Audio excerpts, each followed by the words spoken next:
Hi friends, நம்மளாம் எதிர்பார்த்துட்டு இருந்த குரூப் 2 ப்ரிலிம்ஸ்க்கான ரிசல்ட் நமக்கு இன்றைக்கி ரிலீஸ் பண்ணிட்டாங்க.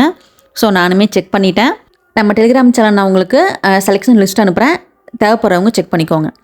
இன்றைக்கி குரூப் 4 ஸ்டடி பிளானில் என்னோடய ஃபர்ஸ்ட் ரிவிஷன். ஸோ ரிவிஷன் எப்படி போச்சு, குரூப் 2 ப்ரிலிம்ஸ் ரிசல்ட் என்னாச்சுன்னு நம்ம வாங்க இந்த வீடியோவில் பார்க்கலாம். நான் எதிர்பார்த்தது 90% எனக்கு கிடைக்காதுன்னு எனக்கு தெரியும். ஏன் அப்படின்னா வேக்கன்சிஸ் ரொம்ப கம்மி, இன்க்ரீஸ் பண்ணுறேன்னு சொன்னாலும் வந்துட்டு எனக்கு நம்பிக்கை இல்லாமல் தான் இருந்துச்சு. ஸோ அதனால தான் நான் வந்துட்டு குரூப் 4க்கு படிக்க ஸ்டார்ட் பண்ணிகிட்டு இருந்தேன். நான் நினச்ச மாதிரியே என் நம்பர் அந்த லிஸ்ட்டில் இல்லை. எனக்கு 145 கொஸ்டின் கரெக்டுன்னு தெரியும். 100% 145 கொஸ்டின் கரெக்டுன்னு தெரியும். ஒரு 2 கொஸ்டின் வந்து அதுவான்னு இருந்துச்சு. ஸோ 145 கொஸ்டின்ஸ் நான் கரெக்டாக போட்டிருந்தேன் குரூப் 2 பொறுத்த வரைக்கும். குரூப் 2வில் உங்களுக்கு என்ன ஒரு பெரிய மைனஸ் அப்படின்னா குரூப் 4 மாதிரி மார்க் செக் பண்ண முடியுமான்னு. ஸோ மார்க் செக் பண்ணுற மாதிரி கொண்டு வந்தாங்கன்னா இன்னும் கொஞ்சம் பெட்டராக இருக்கும்.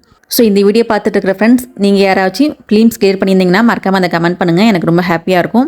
ப்ரிலிம்ஸ் கிளியர் பண்ணவங்க மெயின்ஸ்க்கான ப்ரிப்பரேஷனாக ஸ்டார்ட் பண்ணிடுங்க. நீங்கள் அடி ஸ்டார்ட் பண்ணியிருப்பீங்க. 150+ எடுத்தவங்க கண்டிப்பாக மெயின்ஸ்க்கு ப்ரிப்பேர் பண்ணிட்டு இருப்பீங்க. ஸோ உங்கள் ப்ரிப்பரேஷனாக கண்டினியூ பண்ணுங்கள். ப்ரிலிம்ஸ் கிளியர் பண்ணாதவங்க 100% நம்பிக்கையோட நெக்ஸ்ட் இயர்க்கான குரூப் 4 அண்ட் குரூப் 2க்கான ப்ரிப்பரேஷனாக ஸ்டார்ட் பண்ணுங்கள். நமக்கு இன்னும் 1 இயர் ஃபுல்லாக டைம் கையில் இருக்குது. ஸோ நீங்கள் இப்போ ஸ்டார்ட் பண்ணால் கூட கண்டிப்பாக அடுத்த வருஷமாக கிளியர் பண்ணுறதுக்கு வாய்ப்பு இருக்குது.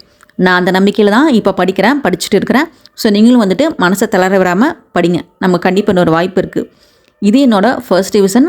GS 6 to 10 வரைக்கும் நான் ரிவிஷன் பண்ணணும். உங்களுக்குலாம் ஆல்ரெடி சொல்லியிருப்பேன், நான் ஃபர்ஸ்ட் ரிவிஷன் பண்ணுறது ஸ்கூல் புக்ஸ் தான். ஸோ ஸ்கூல் புக்ஸ் வந்துட்டு 6 to 10 வரைக்கும் என்கிட்ட கொஞ்சம் புக்ஸ் இருக்குது.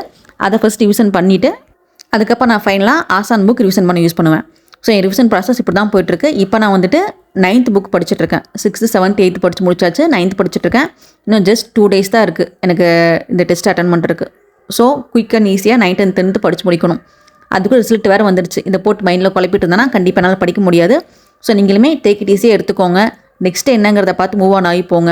ஸோ நம்ம பொறுமையை சோதிக்கிற மாதிரி நிறைய விஷயம் நடக்கும். இன்னும் ஒரு 1 வீக்கு பாஸ் ஆகிட்டியா, கிளியர் பண்ணிட்டியா, அப்படியா இப்படின்னு கேட்பாங்க. அவங்களோட பேச்செல்லாம் நீங்கள் பெருசாக காது கொடுத்து கேட்காதீங்க. ஸோ நம்ம பாஸ் ஆகிட்டு நெக்ஸ்ட் இயர் ஒரு ஸ்வீட் பாக்ஸோட போய் தான் அவங்க வாயெல்லாம் நம்ம மூட வைக்கணும். மற்றபடி நீங்கள் என்ன ஆன்சர் பண்ணாலும் அவங்க வாயெல்லாம் மூட வைக்க முடியாது. ஸோ மற்றவங்களுக்கு புரிய வைக்கிறதுக்கு நிறையா டைம் ஸ்பெண்ட் பண்ணாதீங்க. உங்களை பற்றி ஏதாவது பேசுகிறாங்களா, பேசிட்டு போகிறாங்க, 2 நாள் பேசுவாங்க, 3 நாள் பேசுவாங்க, அதுக்கப்புறம் அவங்களும் மறந்துடுவாங்க. ஸோ நெக்ஸ்ட் என்னங்கிறத பாருங்கள். எந்த விதத்துலையும் படிக்கிறத கைவிடாதீங்க. நம்பிக்கையோடு ட்ரை பண்ணுங்கள். ஏன்னா எல்லாத்துக்குமே முதல் முறையே வெற்றி கிடைக்கிறதில்ல. ஸோ நீங்கள் எதிர்பார்த்த வெற்றி உங்களை நோக்கி வர வரைக்கும் நீங்கள் அதுக்கான டைம் கொடுத்து பொறுமையாக வெயிட் பண்ணுங்கள். கண்டிப்பாக ஒரு நாள் நம்மளும் வந்துட்டு கவர்மெண்ட் ஆஃபீஸர்ஸ் ஆயிடுவோம். தேங்க்ஸ் ஃபார் வாட்சிங்.